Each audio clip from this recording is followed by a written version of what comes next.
I wanted to surprise my husband, but as it turned out, I was the one who got the unpleasant surprise. If someone had warned me beforehand, I wouldn't have been in a hurry to get home. I got an impressive bonus at work, and I wanted to share this joy with my husband as soon as possible. Now I could buy the game console my husband had been dreaming about. I excitedly entered the building, walked up to the apartment, and opened the door. But I immediately sensed something bad. I saw familiar female boots in the hallway, and I immediately noticed the scent of my best friend's perfume. Why had she come to us knowing I wasn't home? My heart raced with an unpleasant sense of impending trouble. Honey, how long are you going to hide the truth about me and our son from your stupid wife? I mean, she can't even give you a normal baby. We could have lived like a normal family a long time ago. But we are hiding like teenagers. It doesn't give me any pleasure, Olivia. All in good time, I told you. Sarah and I are planning to buy a car. Now you know I'm having financial problems. I'm giving most of my money to you and Dave, and I have to lie to my wife about not getting a promotion. As soon as my wife pays off the car loan, I will immediately inform her that I am filing for divorce. I shuddered. I listened to my husband's voice, so dear and yet so hateful. I wanted to scream, but I couldn't move from the shock. I was afraid to see them in my kitchen with no clothes on. Dave is growing up. He misses his dad, and I'm tired of stopping him every time he wants to call you Daddy in front of Sarah. Then find a way for us to meet without Eleanor around. I'm sick of it, Mark. I'm sick of hiding. I want you to end your relationship with Eleanor. I want you to celebrate Christmas with me and your son. Is that too much to ask? I promise we'll be together soon. I'll tell Eleanor today that I'm going on a business trip tomorrow, but I'll come to you. We'll decorate the Christmas tree together and have a great time. Don't worry, honey, I'm doing this for you and our son. If Eleanor wasn't making so much money, I'd have divorced her a long time ago. I swear I felt like everything was burning inside me. Overcoming the intense pain, I finally walked into the kitchen. The traders turned sharply in my direction and froze. I could see some fear on my husband's face, but Olivia was smiling defiantly. She must have felt like a winner, but I don't think she understands what it's like to live with this man. No need to explain anything, just get out of my apartment right now.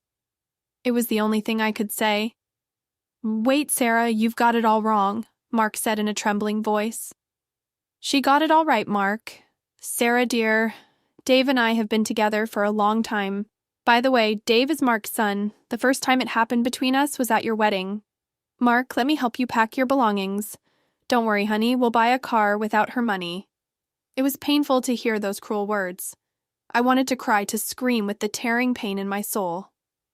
Mark, are you going to stand here and stare at her like that forever? Okay, I'll wait for you in the car. By the way, I don't need your forgiveness, Sarah. I don't regret doing this at all. I'm happy with Mark and nothing else matters. You should have listened to my advice and had a baby instead of spending all your time at work. With these words, Olivia walked away and I was standing there, clenching my fists. I wasn't going to give Mark a second chance, so I just waited for him to leave, to disappear from my life and never come back. Eleanor, please listen to me. We really need to talk. Olivia blackmailed me after that night, and then Dave was born. I had to support my son financially. I've tried to tell you the truth many times, but I didn't want to ruin our relationship until I could buy you a new car. I've heard it all. Pack your belongings and leave, Mark. I will, but you should know that you're the only woman I love, and I'm willing to break up with Olivia right now if you'll give me another chance. It was disgusting to hear it because just 5 minutes ago he had said the same words to his mistress. Mark left for the bedroom. I could hear the closet doors slamming while he was packing his bags, but I was afraid to move, to cry and show him my weakness. Even if he was lying to her and not me, how could he cheat on the woman he loved? I didn't even think about cheating while Mark was cheating on me with my best friend. I didn't even realize he and Olivia were together, or maybe I just didn't want to notice her. Hence, Olivia often mentioned that her son Dave looked a lot like my husband and asked me if I was jealous. I never saw any hidden meaning in those words, but now I realize I was just a naive fool. Sarah, you still have a chance to stop this madness. I don't want to leave you in this condition. I'm willing to stay and talk about our future. Mark peeked into the kitchen. I laughed out loud. Was he trying to do me a favor? Thanks, but I didn't need it. He and I didn't have much to divide. Get out, I said in a cold voice. Stupid. Call me when you come to your senses. By the way, I took my laptop and I'll come back later to pick up the TV I bought to watch soccer. Actually, I bought the TV. I guess I should remind my husband of that, but later. Right now, I struggled to hold back my anger and tears. When the door closed behind Mark, I walked into our bedroom, saw the empty closet, sat on the floor, leaning against the wall, and tears streamed from my eyes while a snowstorm started outside. It would be great if a thunderstorm started now, that way I could scream and cry without disturbing my neighbors. I tried to calm down, but the tantrum overcame me. It felt so disgusting that I hurried to get all the linens off the bed. Then I began to clean the whole apartment frantically. When I finally calmed down and looked at the clock, it was already 2 a.m. I collapsed onto the clean bed, buried my face in my pillow, and fell asleep. In the morning, I woke up with a severe headache. My phone was ringing obsessively. I looked at the screen and wrinkled my nose. Does Mark miss me already? The only thing I wanted was to divorce him this year, but we couldn't get a divorce so quickly because of the winter holidays. I forced myself to get out of bed and get ready for the workday. We had an important meeting scheduled for today, after which I could relax and think about what to buy with my bonus. I could give the money to a good lawyer to take everything away from Mark, including the car we bought during our marriage. He didn't bring any money into the family at all. I was supporting both of us while he kept saying that he had a miserable salary. Moreover, his boss was always finding him for being late because of traffic, and I believed it. But today, I decided to push thoughts of Mark aside and focus on work. Walking out of the building, I slipped on the ice and fell into the driveway. There was a honking sound from the left. I heard the sound of brakes and closed my eyes, ready to meet my inevitable death. "Miss, are you tired of living? Thank God I was driving very slowly and had time to brake. You could have died." The man was indignant. I opened my eyes and looked at him. He had a pleasant voice and appearance. "I'm sorry, I slipped on the ice and fell. I didn't plan to die under the wheels of your car. I'm really sorry." The stranger looked at me in surprise. He was probably expecting me to yell at him, but I knew it was my fault. I should have been more careful. "Are you all right?"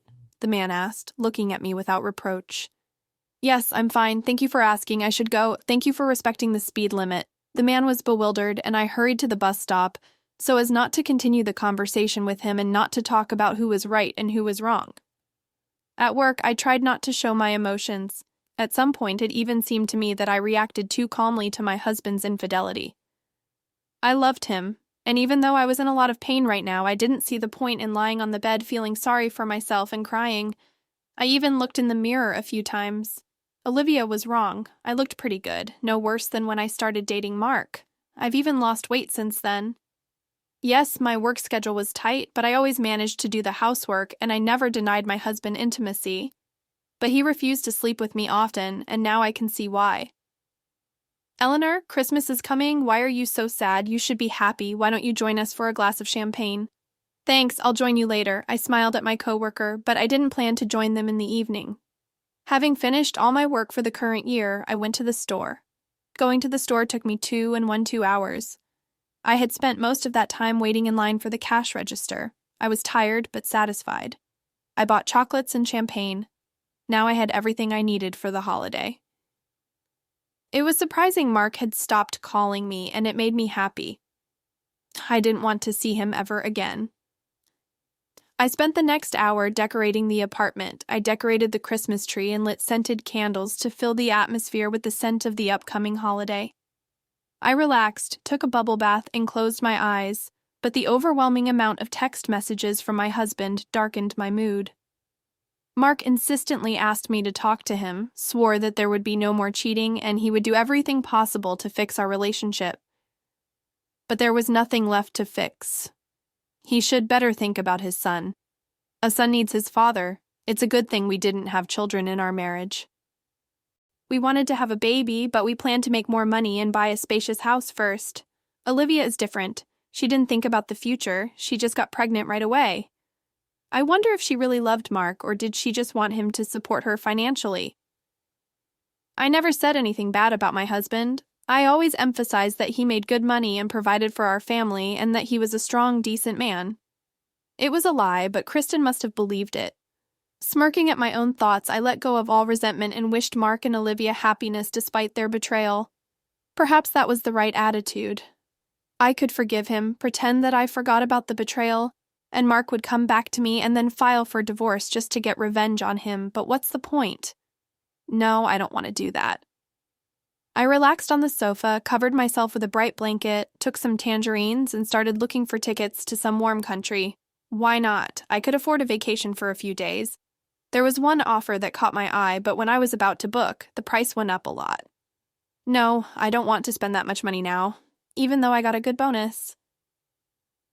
I decided to watch a Christmas movie and switched my phone to silent mode to create a festive mood. The next morning began with the cooking of a holiday dinner. When the doorbell rang, I was sure it was my neighbor. I immediately opened the door and was surprised to see Mark standing on the doorstep, smiling as if he was sure I was waiting for him. "What are you doing here? You're supposed to be celebrating Christmas with your new family," I asked, trying not to show my resentment. "Sarah, I can't live without you. I miss you, and I love you. I've been such an idiot. Tell me, what should I do to win your forgiveness? Do you want me to crawl on my knees and beg for forgiveness? Give me a second chance. I'm begging you. I can't live with her. She's disgusting. Please let me come back, Mark. You cheated on me with my best friend, and now you have a child. If you don't want to live with Olivia, move to your mom's house and at least support your son financially. It's not the child's fault his father turned out to be a scumbag. But please leave me alone, Mark. I don't want to see you ever again. I'll file for divorce after the holidays, then I'll take the TV set away." "Right now, Mark," I said grudgingly, but I blocked his way and closed the door. Fortunately, he didn't enter the apartment. "I'm not going to give him the TV set. I don't want to give him anything. He hasn't spent a penny to buy it. He should be grateful that I'm not trying to take his car away, although I paid for this car." Mark started banging on the door, threatening that he was going to call the police. I laughed, but realized that the pain was burning me from the inside. I wanted to open the door, let him in, and believe him again, but I knew I couldn't trust this man anymore.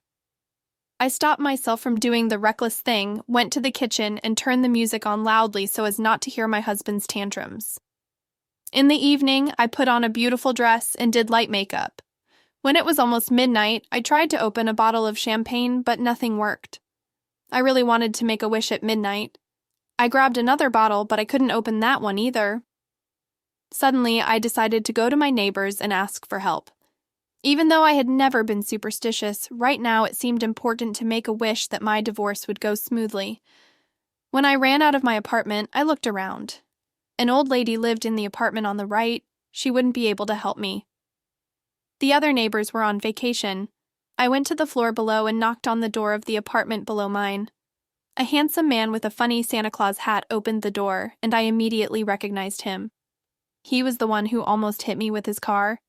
"Is that you? I didn't expect to see you here. Hello, Merry Christmas. Can you please help me open this bottle?" I felt awkward. I didn't know we were neighbors. "Sure, no problem." I was standing there holding a bottle of champagne and looking at the man, forgetting why I even came here. Also, I felt weird, like I'd forgotten something important. "Will you give me the bottle? It would be slightly challenging to open it in your hands." "Yes, of course. Thank you very much." I came to my senses, felt embarrassed, blushed, and handed him the bottle. He opened it quickly. "My key!" I shouted loudly. "You're so noisy." The stranger said, "I didn't take the key to my apartment, but I slammed the door shut." "Oh my goodness, I can't get into my apartment without a key. Excuse me, can I use your phone? I need to call a handyman to help me open the door." I'm such a fool, but it's Christmas in 15 minutes. I don't think you'll be able to reach anyone, and actually the handyman is right in front of you. However, will you let me celebrate Christmas first? And if you have nowhere else to go, come in and be my guest. The man introduced himself as Ethan. He was celebrating Christmas with his parents who had come to visit him from a neighboring town. They turned out to be nice and friendly people. They said that if things happened like this, it was fate that took me to this stranger's apartment. The champagne was already open. We celebrated Christmas, and I made a wish that the divorce would go smoothly. I didn't want to fight with him or move somewhere else if he started stalking me. Ethan offered a salad and grilled fish cooked by his mom. It was delicious, but what am I supposed to do with the food I cooked today? "Ethan, I'm sorry to bother you, but I haven't put out the candles in my apartment, and I haven't put the food in the refrigerator." "No problem, let's go, I'll help you." The man really turned out to be a handy man. Not only did he help me get into the apartment, but he also changed the door lock. Now I was sure Mark wouldn't get into my apartment. In gratitude, I offered Ethan cake and salads. He didn't take the money, saying it was his Christmas present for me. The other day, some man was banging loudly on the door and screaming almost all night. I believe it was on your floor. To be honest, I could barely control myself from throwing him down the stairs. Yes, it was on my floor. Sorry about that. It was my husband. I'm about to file for divorce, but he doesn't think he's guilty and wants to come back to me. If you need help, let me know. My sister can help you get a divorce quickly, but only if you don't have children and don't intend to divide your property.